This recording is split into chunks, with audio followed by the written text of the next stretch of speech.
We're almost done. I want to leave you with some final instructions that will help ensure a successful recovery.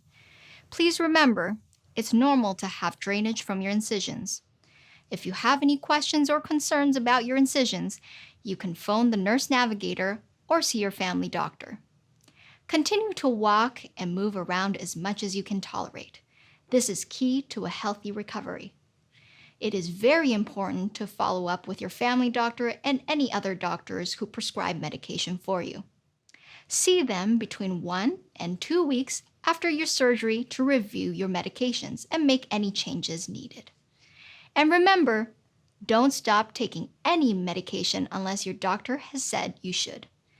Finally, you'll also need to schedule a visit to the bariatric clinic 4 to 6 weeks after your surgery.